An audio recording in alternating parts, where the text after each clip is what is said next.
দেখেন একটা কথা বলি, একটা ভরা সংসার ছিল, আসার পর যখন দেখি ফাঁকা মাঠ, বুঝছেন, তখন খারাপ লাগে। এটাও কিন্তু সত্যি কথা।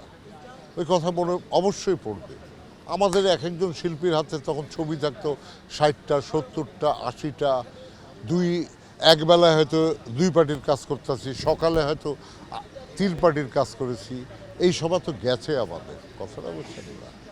ওই সময় নির্বাচন যেটা হতো, তখন আপনার ওই শুটিং থেকে দৌড়ায় আয়া একটু স্যার ছাড়েন আমি আসি, এরকম করে সবাই আসতেন। সবাই আমর শরীফ প্রেসিডেন্ট হয়েছেন, ওনারাও আসতে হইতো ওইভাবেই।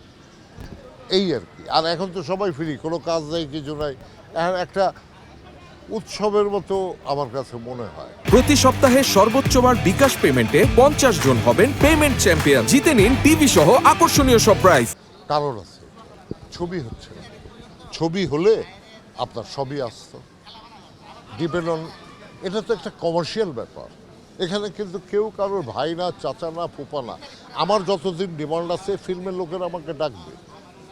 যেমন আপনারা দেখবেন এখন ছবি হচ্ছে না, আমার যে ডাইরেক্টররা আমাকে নিয়ে কাজ করে অভ্যস্ত, ওই ডাইরেক্টররা আমার ছবি বানালে আমারে ডাকবেন, ভাই একটা পাঠ করে যান। নতুন লোক আমার সম্পর্কে জানে না, চেনে না, ও আমাকে ডাকবে না কখনো। এই যে বদরুল আলম খোকন একটা ছবি বানিয়েছে, স্ক্রিপ্ট ক্যারেক্টার বলে দেয় যে অমুকরে নিতে হবে, তমুকরে নিতে হবে, ওইভাবে ফোন আসে। এখন নতুন যারা বানাচ্ছেন ওনারা আমাদের চেনেনও না, ডাকেনও না। কারণ হচ্ছে ছবি হয় না। ছবি হয় না বলেই আজকে মিলন মেলা নেই। নাহলে যেই জায়গা দাঁড়িয়ে আমি ইন্টারভিউ দিচ্ছি, আপনি তখন ওই সময় এখানে ইন্টারভিউ দেওয়া সম্ভব ছিল না। এই পাশে এক পার্টি, ওই পাশে এক পার্টি, আপনি কোথায় ইন্টারভিউ করতেন? কারণ হিসাবে আমি মনে করি আপনারা তখন জন্ম হয় নাই। 1957-এ এফডিসি বানানো হয়েছে প্রস্তাবটা। সেই সময় থেকে আজ অবধি ফিল্মে যারা ছিলেন আর যারা ছবি বানাতেন, যারা অ্যাক্টিং করতেন, সবাই একটা এডুকেটেড পারসন ছিলেন। অল, যেমন মনে করেন শিবলি ভাইদের ছবি করেছি, নারায়ণগঞ্জ মিতার ছবি করেছি, কামাল আহমেদের ছবি করেছি, আজহারুল ইসলাম খানের ছবি করেছি, জহির রান সাহেবের ছবি আমি করি নাই, উনি তখন তো স্বাধীনের পরে আমি এসেছি। তারপরে মনে করেন ছিলেন কাজী জহির সাহেব। আর কাজী জহির সম্পর্কে বলি আমি, উনি ছিলেন নটরডেম কলেজের ইংলিশের প্রফেসর।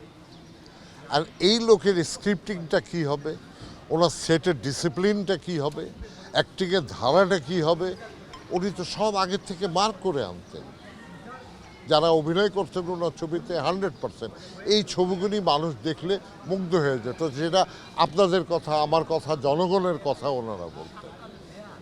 আজকে আমি বলতেছি না, আজকে টেকনিক্যালি অনেক ডেভেলপ, কথাটা বলছেন। এই যে আপনি ইন্টারভিউ নিচ্ছেন, ইচ্ছা করলে আমার এই জোয়ান করে দিতে পারবেন, মাথায় চুল দিতে পারবেন, পারবেন না? তখন তো এসব ছিল না।